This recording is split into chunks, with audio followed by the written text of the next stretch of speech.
টাইব্রেকারে আবারও মার্টিনেজের বীরত্ব। সেমিতে আর্জেন্টিনা শ্বাসরুদ্ধকর ম্যাচে টাইব্রেকারে ইকুয়েডরকে হারিয়ে কোপা আমেরিকা সেমিফাইনাল নিশ্চিত করে মেসির আর্জেন্টিনা। 90 মিনিট শেষে ম্যাচ 1-1 সমতায় শেষ হলে খেলা গড়ায় টাইব্রেকারে। সেখানে মেসি পেনাল্টি মিস করলেও বাকি সকলে জালের দেখা পান।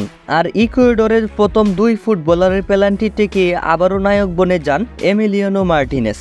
ইকুয়েডরকে 4-2 ব্যবধানে পেনাল্টিতে হারিয়ে সেমিফাইনালে গেল টিম আর্জেন্টিনা। শেষবার আর্জেন্টিনাকে পেনাল্টিতে এমন শক্ত দেখিয়েছিলেন 1990 সালে সার্জিও গাইগোচিয়া। তবে এমি মার্টিনেজকে সম্ভবত তার চেয়ে বেশি কিছু বলা চলে। 2021 সালের কোপা আমেরিকা থেকে পেনাল্টিতে আর্জেন্টিনার ভরসা হয়েছিলেন তিনি। কলম্বিয়ার বিপক্ষে টিকিয়েছিলেন 3 পেনাল্টি। এরপর নেদারল্যান্ডস আর ফ্রান্সের বিপক্ষে জয় তো তার হাত ধরেই আসে। 2024 সালের কোপা আমেরিকাতেও বদলালো না সেই চিত্র। ইকুয়েডরের বিপক্ষে ম্যাচের শেষ সময়ে গোল হজম করে বিপাকে পড়েছিল team Argentina. Lionel Messi shot miss হলে তাতে সংশয় আরও খানিকটা বেড়ে যায়। কিন্তু এমি মার্টিনেজ ঠেকালেন আলহেন মিনা আর এলেন মিন্দার শট। আর্জেন্টিনা গোল করলো পরে 4টি শট থেকে 4টিতেই।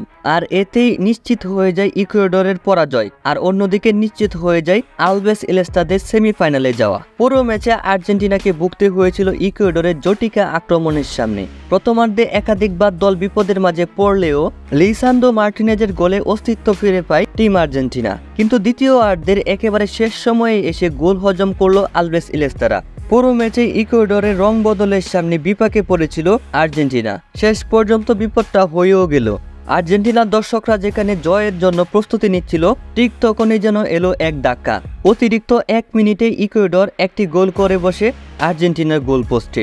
আর এতেই 1-1 সমতায় গড়ায় ম্যাচ। কোপা আমেরিকার নিয়ম মেনে ম্যাচ চলে যায় সরাসরি পেনাল্টি শট আউটে, যেখানে গোলবারের নিচে নায়ক একজনই।